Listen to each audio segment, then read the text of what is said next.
Hello everyone, আসসালামু আলাইকুম। আজকে ব্লগটা স্টার্ট করছি দুপুর থেকে। প্রায় 1:30-2টা বাজে। সে যায় দিকে খেলতেছে তার পার্টনার ঘর লোকে, যেহেতু মিশা বাড়িত নাই। মিশার এক্সাম শেষ হয়েছে, তার নানি বাড়িত গেছে না।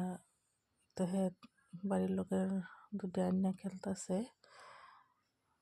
এখন যে আজকে মসজিদ ইফতার টাইম, তার লেগে রান্না বাড়া করবার আই করছি।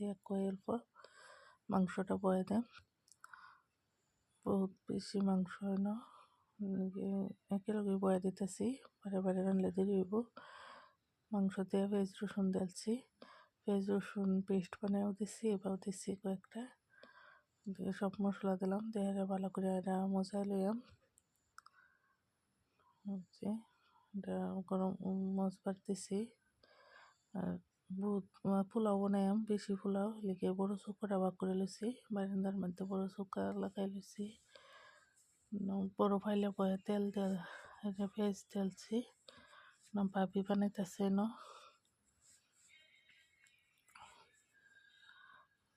দুইবারে বানান লাগবো, একবারে হতো না।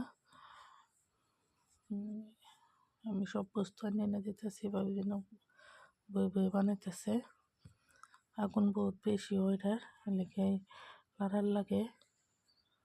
আর ছোটো চৌকাত রানলে পোলাও পালাও না, বেশি করে পোলাও বানালে ছোটো চৌকাত পালাও না, লিখে বড় চৌকাতে ভাগ করে লইছি। ওদিকে চাউল দেখাই দেওয়া, পানিও ঢালছি, গরম পানি। ওনার মধ্যে অল্প নেমু চিপা দেন যাতে জ্বর চড়াও হয়েছে। এদিকে এক পেলা পোলাও হয়ে গেছে, পোলাও বহুত সুন্দর হয়েছে। মাংস এক কুকারও আসছে না, পরে 2 কুকারও দিছি। এদিকে ছোটো ফাইলারও মাংস হয়ে গেছে, পোলাও হয়েছে। বাড়ি লেগেও রেডি করেছি, এটি মসজিদ হয়ে গেছে গা। ভিডিও করতেছি না, সে যার জ্বর উঠে পড়ছি। লেগে যদি ভিডিওটা ভালো লাগে লাইক শেয়ার করে দেবেন। Thank you.